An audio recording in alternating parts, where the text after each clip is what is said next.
Okay, hi everybody. It has been a while since we've chatted or since I've put one of these videos out to all of you. I know I've talked to you, a handful of you one on one in weekly videos or periodic video Zoom calls, which I absolutely love, by the way. And I wanted to put this out just to give you some feedback here and some pearls of wisdom, maybe, if you can call it that. So I made a few notes here. I'm catching up on your vlogs. Most of them are there. I think I'm 1 week behind, and I apologize for that, but I'm catching up on them, and be patient. They're coming. At one point in my career, I had a little booking agency, believe it or not, and I booked bands for casinos, usually the casinos that I was involved in.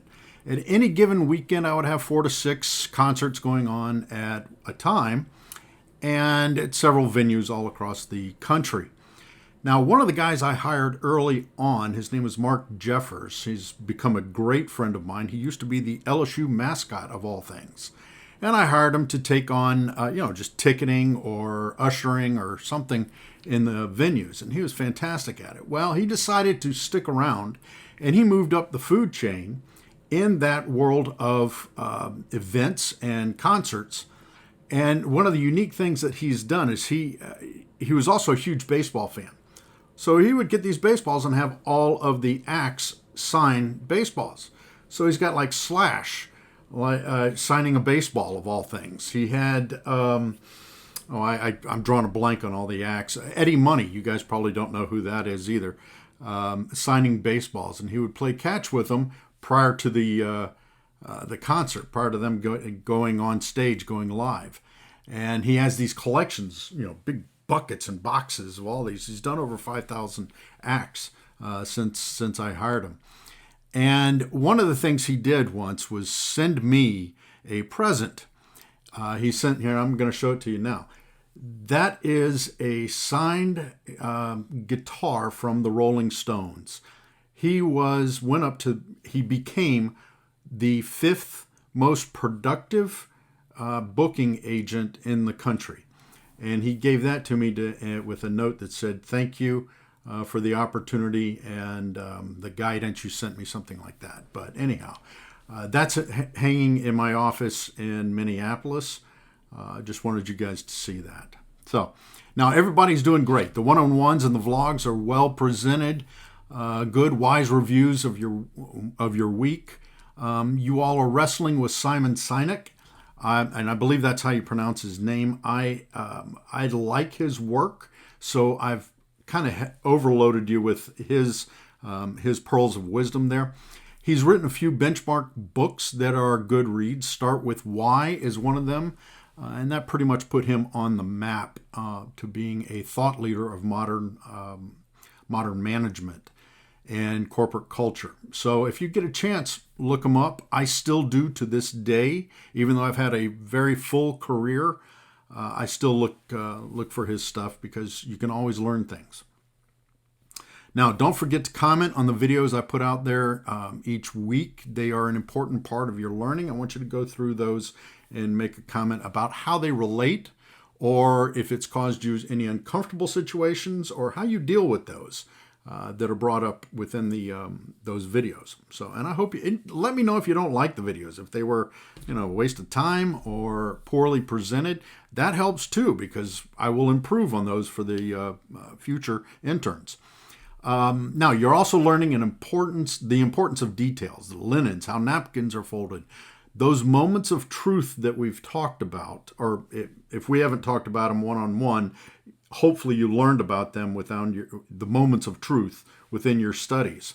It can make or break a visit, and you're learning about that. So, I preach details matter, and I think you're learning that as well. Now, don't forget, a moment of truth happens also between employees. You all had one, whether you realize it or not. On your first day or first couple of days, you were obviously nervous. You didn't know what to expect, and someone made you feel welcome, hopefully, and it stuck with you. Don't forget that skill of empathy, seeing things from your colleagues' or guests' view. Continue to hone this skill every day, and it will serve you well.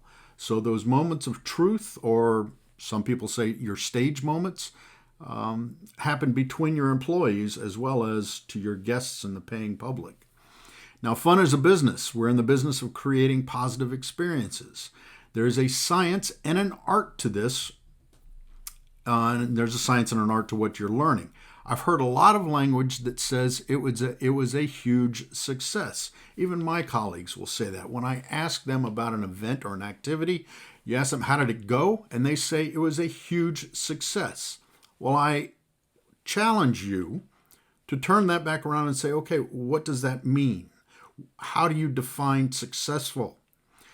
And they should be able to tell you, whoever's putting it on, whoever's producing it, hopefully one day it'll be you producing these events and these activities or, what have you, that you can put some quantitative measure to that. You can say we raised enough money, we generated enough awareness, we made sure we were visible in front of XYZ, no complaints, something that measured your success.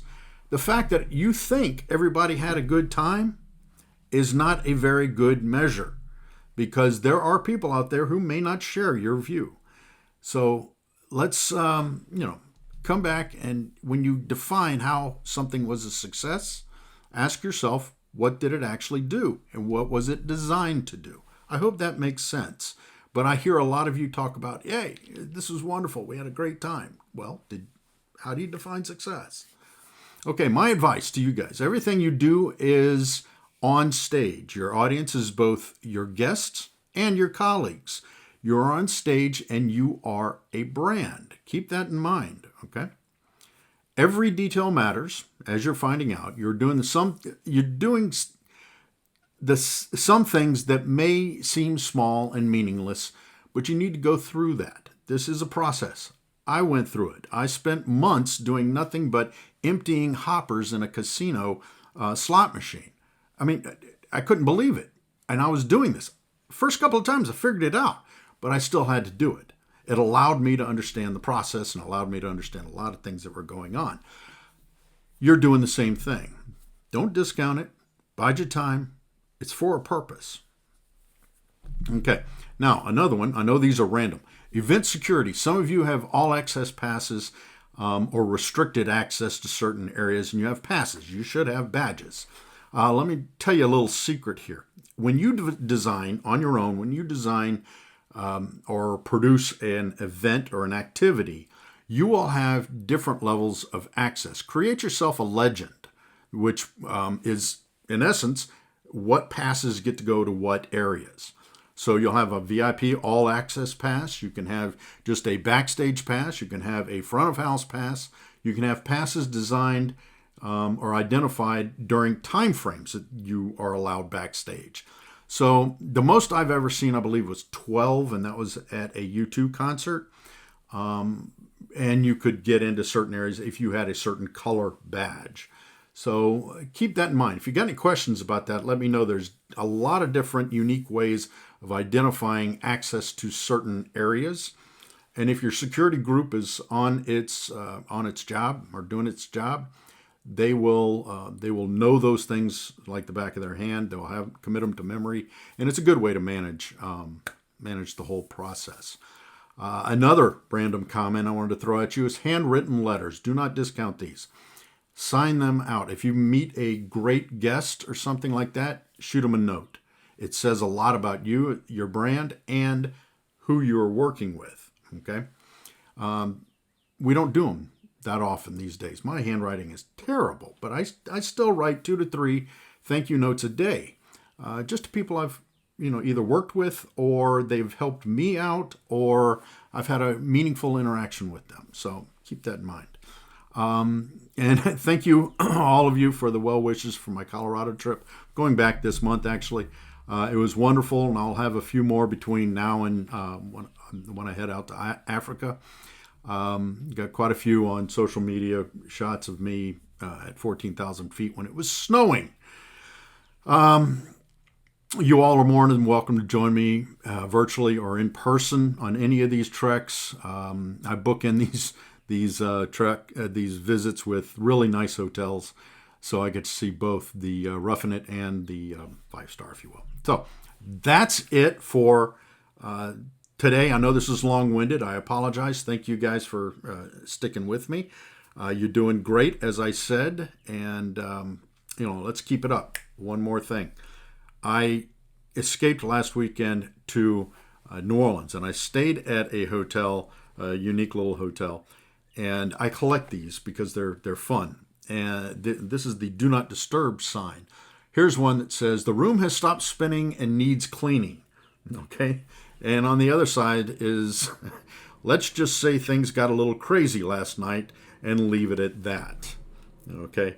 One says, "Please do not disturb," and this one says, "Hey, it needs cleaning." So those are creative ways and creative touch points at that moment of truth for the guest as a door hanger. Anyhow, have a great week, and if you need anything, please let me know. I am here, and I try to respond pretty quick. Thanks.